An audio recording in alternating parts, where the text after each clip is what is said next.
Hello my students, welcome once second to my channel. I am Mithun Patra. আর আজকের আমার video 2024 সালে যারা উচ্চ মাধ্যমিক পরীক্ষা দিতে চলেছ কেবলমাত্র তাদের জন্য, কেননা আজকের এই ভিডিওর মধ্যে রয়েছে last minute HS English writing suggestion 2024। আর আমি জানি যে উচ্চ মাধ্যমিক পরীক্ষা একেবারেই কাছে চলে এসেছে, তাই তোমাদের কথা ভেবে আজকের এই ভিডিওটা মোটেই লং করছি না। আর আমি জানি যে তোমাদের ইংরেজি বিষয়ের প্রিপারেশন পুরোপুরি তৈরি বা অনেকটাই তৈরি, এবং রাইটিং বিষয়ে তোমরা অলরেডি প্রিপেয়ার। খালি তোমাদেরকে একটা কথাই বলছি যে আজকের ভিডিওর মাধ্যমে আমার এবছরের দেওয়া সম্ভাব্য ইংলিশ রাইটিং সাজেশনগুলির সঙ্গে তোমাদের তৈরি করা রাইটিংগুলোর মধ্যে কোনো মিল আছে কিনা সেটা খালি তোমরা দেখে নাও। যদি না তোমাদের তৈরি করা থাকে তাহলে অবশ্যই রাইটিংগুলো তৈরি করে নেওয়ার কথা বলছি। আর আমি মনে করি আজকের এই ভিডিওটা তোমাদের ক্ষেত্রে অনেকটাই হেল্পফুল হয়ে উঠবে। আর যদি এই ভিডিওটা তোমাদের ভালো লেগে থাকে তাহলে অবশ্যই ভিডিওটিতে লাইক দিও এবং কমেন্ট সেকশনে তোমাদের মতামত জানাও। আর তুমি যদি আমার চ্যানেলে নতুন হও তাহলে অবশ্যই চ্যানেলটিকে সাবস্ক্রাইব করে রাখো, যাতে নতুন নতুন ভিডিওগুলো সবার আগে তোমাদের কাছেই চলে আসে। চলো শুরু করা যাক। সরাসরি রাইটিংয়ে যাওয়ার আগে রাইটিং বিষয়ে দু চারটে কথা না বললেই নয়। প্রথমে আমাদের দেখে নিতে হবে যে উচ্চ মাধ্যমিক পরীক্ষায় ঠিক কি কি ধরনের রাইটিং আসে। তোমরা হয়তো জানো যে উচ্চ মাধ্যমিক পরীক্ষায় 3 ধরনের রাইটিং থাকে। একটা হচ্ছে রিপোর্ট রাইটিং, একটা হচ্ছে লেটার রাইটিং, আর একটা হচ্ছে প্রেসি রাইটিং। এখন প্রত্যেকটা রাইটিংয়ে 10 মার্কস করে থাকে এবং যে কোনো একটি রাইটিং লেখার কথা বলে।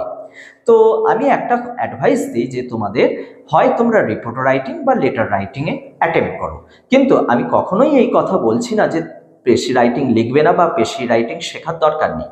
এই দুটো রাইটিংয়ের তুলনায় পেশি রাইটিং একটু ডিফারেন্ট, এবং পেশি রাইটিং বিষয়টা খুব একটা সহজ জিনিস নয়। পেশিটাকে ভালো করে প্র্যাকটিস করতে হবে, 1 নম্বর বিষয়। পেশি পড়ে মূল ভাবটাকে বুঝতে হবে, তবেই পেশি রাইটিং করা সম্ভব হয়। খালি লাইনের সংখ্যা কমিয়ে দিলেই বা ওয়ার্ড সংখ্যা কমিয়ে দিলেই কিন্তু পেশি রাইটিং হয় না। এবার আমরা একটু দেখে নিই যে রিপোর্ট রাইটিং, বা জেনে নিই যে রিপোর্ট রাইটিংগুলো সাধারণত কি ধরনের রিপোর্ট রাইটিং আসে।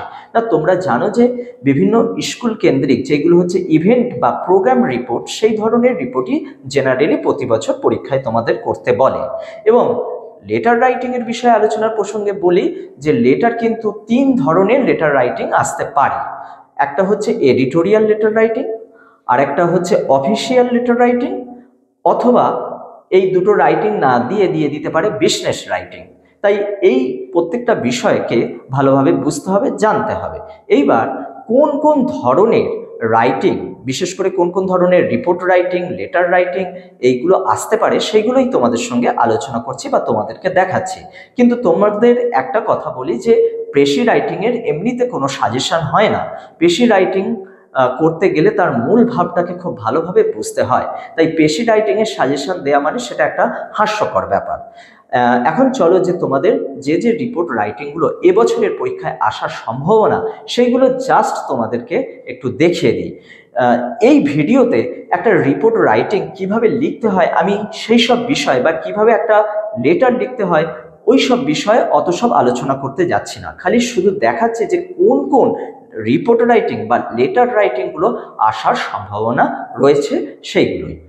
2024 সালের উচ্চ মাধ্যমিক ইংরেজি পরীক্ষায় যে ধরনের রিপোর্ট রাইটিংগুলো আসতে পারে সেই রিপোর্ট রাইটিংগুলো আমি তোমাদের কাছে তুলে ধরেছি। তার আগে একটা কথা বলি যে রিপোর্ট রাইটিং লেখা খুব একটা টাফ নয়। 2-4টে রিপোর্ট করলে অন্য একটা আনকমন রিপোর্ট এলেও লিখে ফেলা যায়।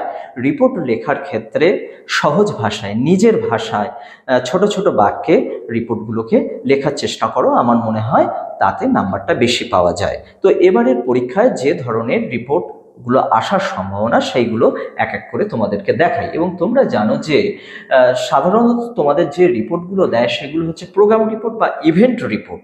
এবং এই প্রোগ্রাম রিপোর্ট বা ইভেন্ট রিপোর্ট বলতে কি বোঝায়, না স্কুলে হয়তো কোনো একটা অনুষ্ঠান হয়ে গেছে বা কোনো একটা প্রোগ্রাম হয়ে গেছে, তো সেই পরিপ্রেক্ষিতে তোমাকে হয়তো একটা রিপোর্ট লিখতে বলতে পারে।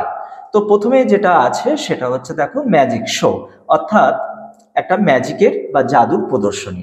সেটা হয়তো তোমাদের স্কুলে ঘটে গিয়েছিল এবং কেমন হয়েছিল, সেখানে কারা কারা উপস্থিত ছিল এবং কতটা সুন্দরভাবে সেই প্রদর্শনটা হয়েছিল সেটা তোমাদের বর্ণনা করে লিখতে হবে।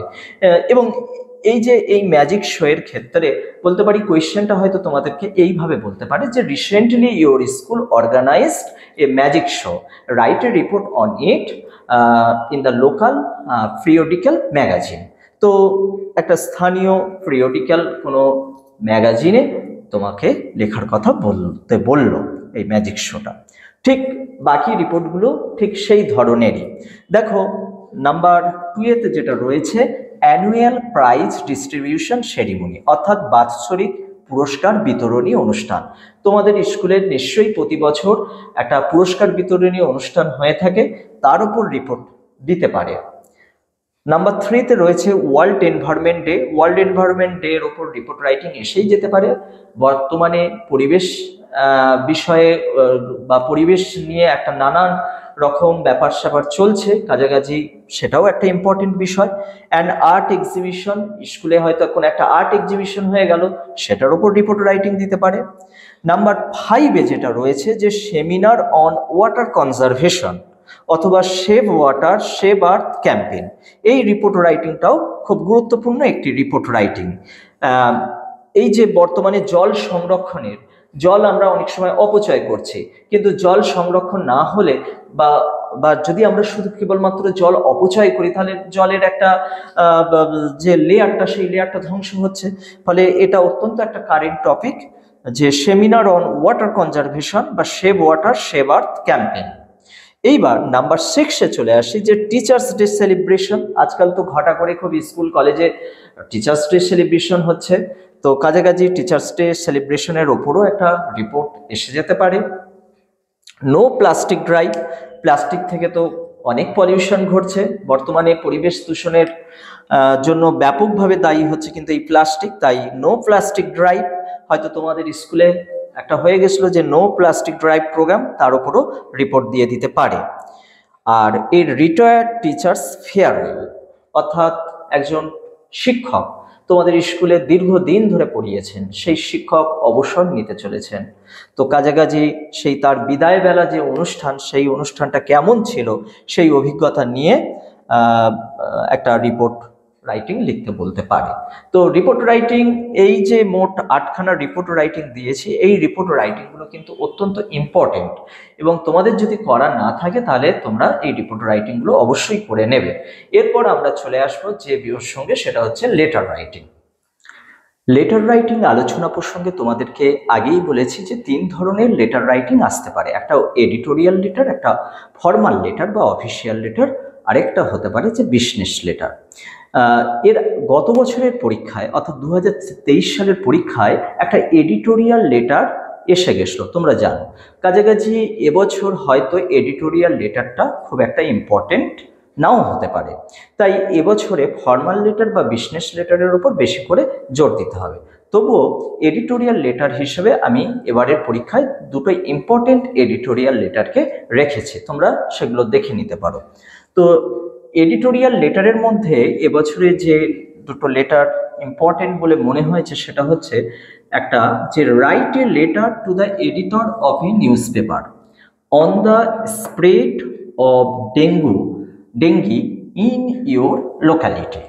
বলছে তোমার এলাকায় হয়তো ডেঙ্গি ছড়িয়ে পড়েছে, তো যার জন্য সংবাদপত্রের সম্পাদককে একটা লেটার লিখতে বলছে। এবং এই এডিটোরিয়াল লেটারের ব্যাপারে তোমরা খুব একটা অপরিচিত নও, কেননা মাধ্যমিক পরীক্ষার সময় বা মাধ্যমিকের সিলেবাসে এই এডিটোরিয়াল লেটার ছিল। কাছাকাছি এডিটোরিয়াল লেটার নিয়ে বেশি মাথা ঘামানোর কিছু দরকার নেই, এবং এডিটোরিয়াল লেটার যদি আসে তাহলে জানবে সেটা তোমাদের পক্ষে খুবই ভালো জিনিস, কারণ এডিটোরিয়াল লেটার লেখা খুবই সহজ। নাম্বার 2 যে এডিটোরিয়াল লেটারটা রেখেছি সেটা হচ্ছে কি, right a letter to the editor of A news paper complaining about the careless use of মাইক্রোফোনস and DJ boxes.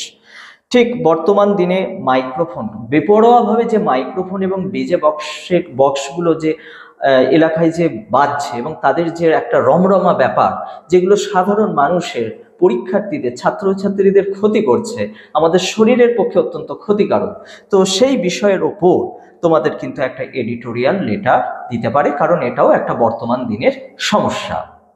তো এইবার চলে যাই যে বিষয়, সেটা হচ্ছে অফিসিয়াল লেটারে। তো অফিসিয়াল লেটার বা ফর্মাল লেটার প্রসঙ্গে বলি যে এই ধরনের লেটার তোমরা মাধ্যমিক পরীক্ষার সময় করেছিলে এবং মাধ্যমিকের সিলেবাসে এই লেটার ছিল।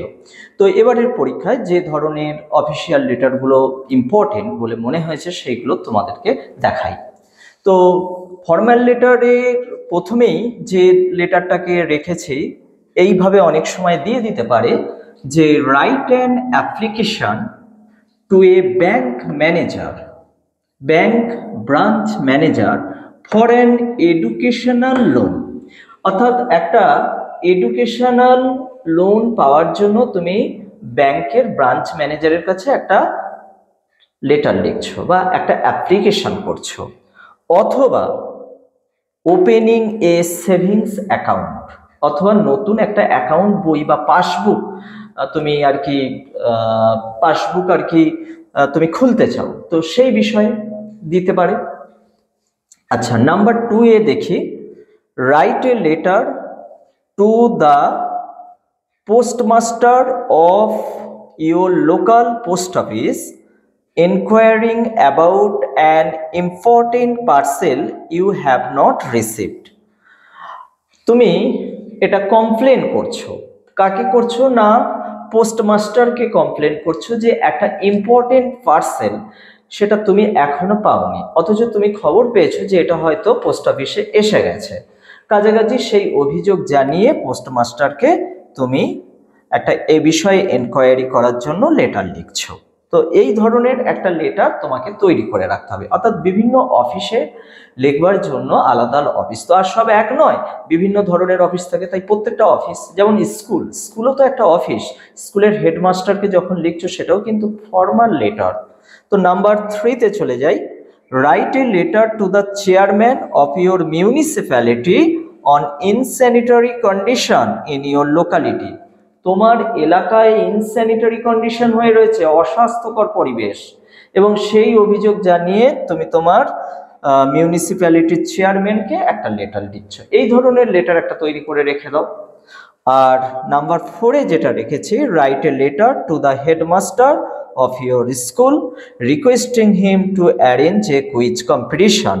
অর্থাৎ তুমি তোমার স্কুলের প্রধান শিক্ষক মহাশয়কে একটা লেটার লিখতে চাইছো যে কি বিষয়, যাতে একটা স্কুলের মধ্যে একটা কুইজ কম্পিটিশনের আয়োজন করা হয় সেই ব্যাপারে।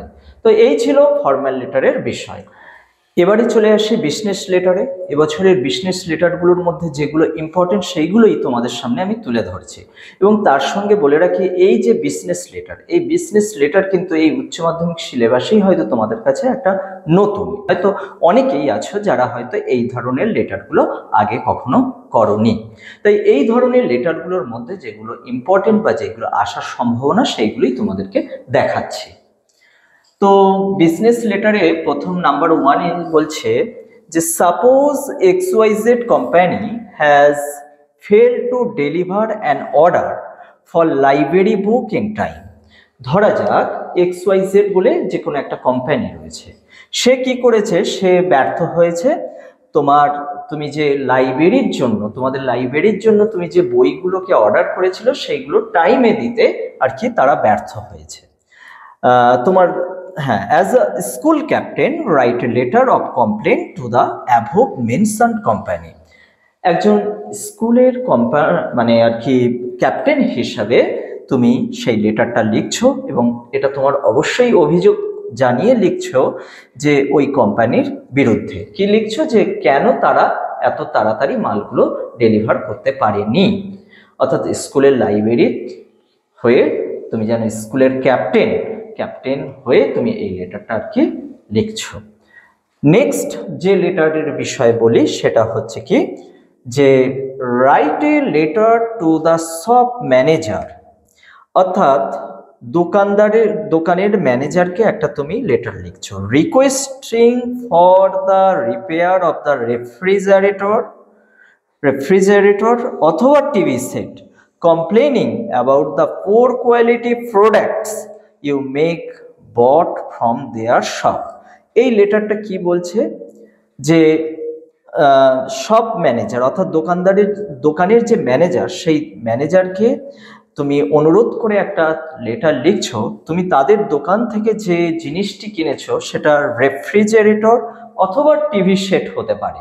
হ্যাঁ, সেইখানে দেখা যাচ্ছে সেই প্রোডাক্টের মধ্যে দেখা যাচ্ছে যে কিছু হয়তো সেই প্রোডাক্টটা হয়তো খারাপ হয়ে গেছে, অথবা সেই প্রোডাক্টটা অত্যন্ত নিম্নমানের তোমাকে জিনিসটি প্রেরণ করেছে তারা। সেই অভিযোগ জানিয়ে তুমি তাদের দোকানের ম্যানেজারকে একটা লেটার লিখছো। তো এই ধরনের বিজনেস লেটার এগুলোই হচ্ছে। এবার নাম্বার 3-তে যেটা রয়েছে, দেখো কি বলছে, your company makes wooden furniture. আচ্ছা, এই লেটারটা একটু অন্য ধরনের। ধরা যাক তুমি হচ্ছে তোমার তোমার কোম্পানির একটা, তুমি যে কোম্পানিতে কাজ করো সেই কোম্পানির হচ্ছে তুমি ম্যানেজার। তুমি কি করছো, এই লেটারটা কাকে লিখছো, তুমি কাস্টমারকে লিখছো।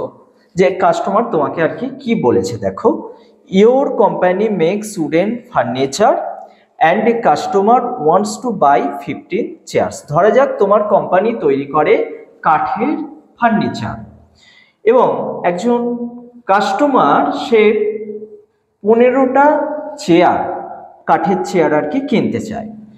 Write a reply to the customers enquiry. তাই কাস্টমারের অনুসন্ধানের ওপর ভিত্তি করে তুমি একটা তাকে উত্তর দিয়ে লেটার লিখছো। কি লিখছো, যে মেনশন, সেখানে তুমি উল্লেখ করে দিচ্ছ যে মেনশন দ্য রেটস, অর্থাৎ ওই কাঠের চেয়ারগুলো কিনতে তোমার কত টাকা লাগবে, মানে কাস্টমারের আর কি কত টাকা লাগবে।